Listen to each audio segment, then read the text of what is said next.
नमस्कार दर्शकों, पंडित ज्योतिष चैनल में आप सभी का हार्दिक स्वागत है।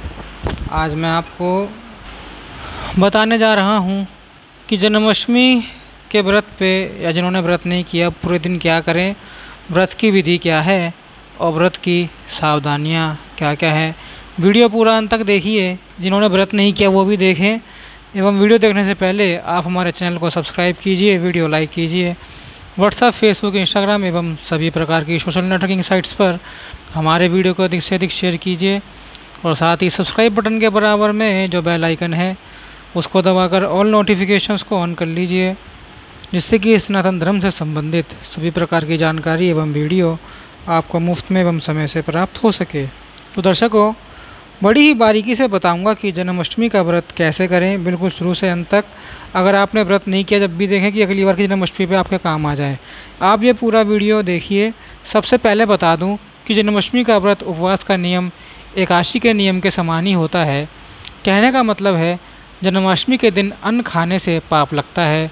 ब्रह्म वैवर्त पुराण के अनुसार एकादशी को अन्न खाने से पाप लगता है और शिवरात्रि, रामनवमी तथा जन्माष्टमी के दिन अन्न खाने से दोगुना पाप लगता है। जन्माष्टमी का व्रत है 26 अगस्त को, तो 25 अगस्त की शाम के भोजन में चावल, लहसुन का उपयोग, प्याज का उपयोग ना करें। और 25 अगस्त को रात को सोते समय भगवान से प्रार्थना करना चाहिए कि हे प्रभु, कल मैं व्रत उपवास करूँगा, आपकी प्रीति के लिए, आपकी भक्ति के लिए, आपकी प्रसन्नता के लिए व्रत पूर्ण करने में मेरी सहायता करना। सुबह सूर्योदय से पहले उठें। सूर्योदय से पहले जल पी सकते हैं।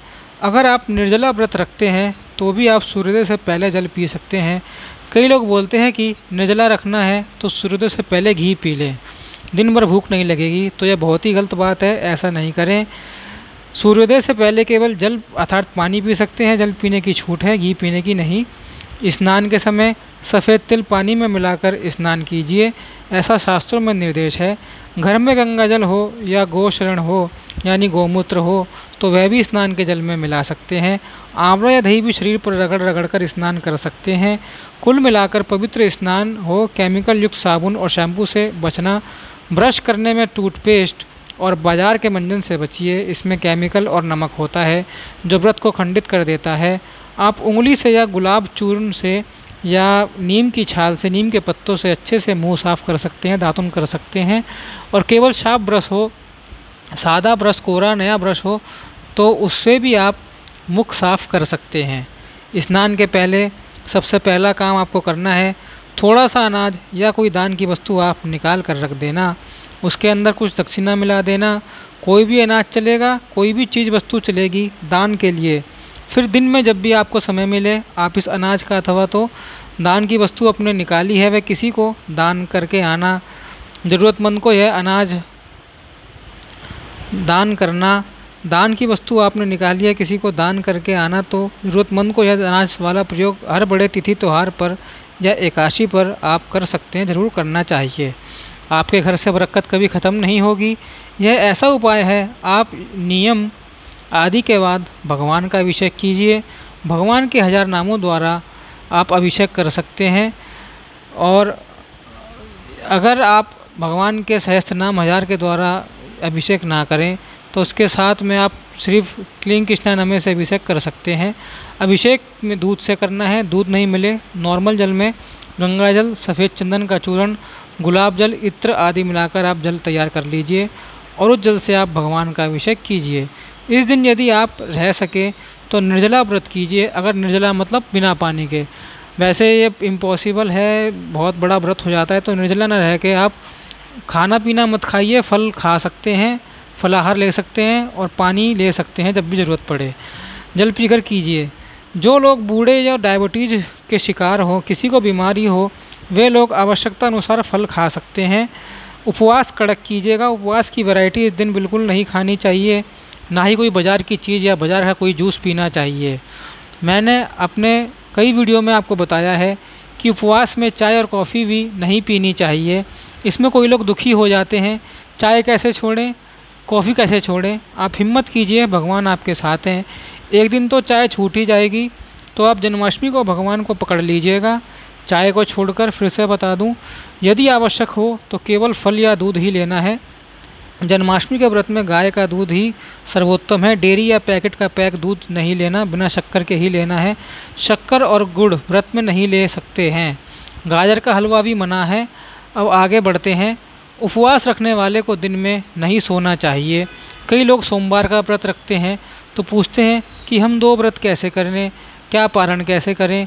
तो जिनको हम 2 व्रत कैसे कर का पारण कैसे करें, तो जिनको सोमवार का व्रत खोलना हो और जन्माष्टमी भी रखे हुए हो तो वे लोग क्या करें, शाम को शिव पूजन के बाद हाथ में जल लेकर संकल्प कीजिए कि मैं इस जल से अपने सोमवार का व्रत खोल रहा हूँ, और वह जल किसी पेड़ पौधे में डाल देना, तुलसी में नहीं डालना।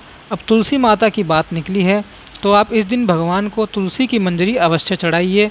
तोड़ते समय 7 तुलसी के पत्ते भी होने चाहिए, मतलब जब आप मंजरी तोड़ें तो साथ में उसमें तुलसी के पत्ते भी लगे रहने चाहिए। इस प्रकार से आप मंजरी तोड़िएगा और भगवान को इस दिन अर्पित कीजिएगा। बड़ा अद्भुत पुण्य लाभ है। इससे भगवान के पूजन में, भगवान के भोग में तुलसी पत्र रखना चाहिए। सूर्यास्त के बाद तुलसी नहीं तोड़ें, ना तुलसी जल तोड़ें। अब रात्रि को मुख्य चीज़ जो आपको करना है, जो भविष्य पुराण में वर्णन है कि चंद्रमा को अर्घ दें। जी हाँ, यह भी व्रत के नियमों में से जन्माष्टमी का अनिवार्य नियम माना गया है। अगर आप कच्चे दूध से दे सकते हैं या केवल जल में अक्षत पुष्प आदि डालकर भी दे सकते हैं। भविष्य पुराण में मंत्र बताया गया है। अर्घ देने का मंत्र है शिरोदारण संभूत अत्रि नेत्र समुद्भव ग्रहणार्म शशाकेंद्रो रोहिणा सहितो मम।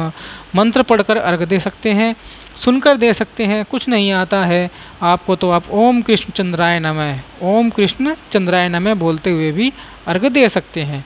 रात्रि को भगवान के जन्म के बाद आप भगवान का अभिषेक फिर से कर लेना गोपाल सहस्त्र नाम से। ये गोपाल सहस्त्र नाम 1-2 दिन में या कई दिनों बाद, हम कोशिश कर रहे हैं चैनल पर डाला नहीं है, कहीं और से आप दे सकते हैं। जिनकी भी उत्सव के बाद पारण करना हो वे लोग उस चरणामृत से, जिससे हम लोगों ने भगवान को स्नान कराया है, पंचामृत जो बनाकर हम लोग स्नान कराते हैं, तो उससे आप व्रत खोलना। और व्रत खोलने का मैंने पूरा वीडियो अगले में बताऊँगा, आप यह वीडियो भी देख लीजिएगा। जिनको पूरी रात्रि जागरण करनी हो जागरण कर सकते हैं। मंत्र जाप इस रात्रि में विशेष प्रभावशाली होगा। पूरी रात्रि ना जाग सके तो कम से कम निषिद्ध काल तक अवश्य जागरण करना ही चाहिए। निषिद्ध काल 12:47 रात तक है। फिर दूसरे दिन आप भगवान का पूजन करके प्रॉपर भोजन कर सकते हैं, लेकिन पहले दिन पूरा कड़क उपवास के बाद ही आप नेक्स्ट डे हैवी भोजन नहीं करना, हल्का भोजन ही करना, नहीं तो पेट दुखने लगेगा और स्वास्थ्य पर विपरीत प्रभाव पड़ेगा। तो यह थी शुरू से अंत तक की दिनचर्या जन्माष्टमी के दिन की। डिस्क्रिप्शन पे मैंने कुछ लिंक भी दिए हैं, दूँगा, उनको आप देखते जाइएगा। कुछ ज़रूरत हो तो कमेंट में ज़रूर लिखिएगा। तब तक के लिए ओम नमो नारायणाय, ओम नमो भगवते वासुदेवाय।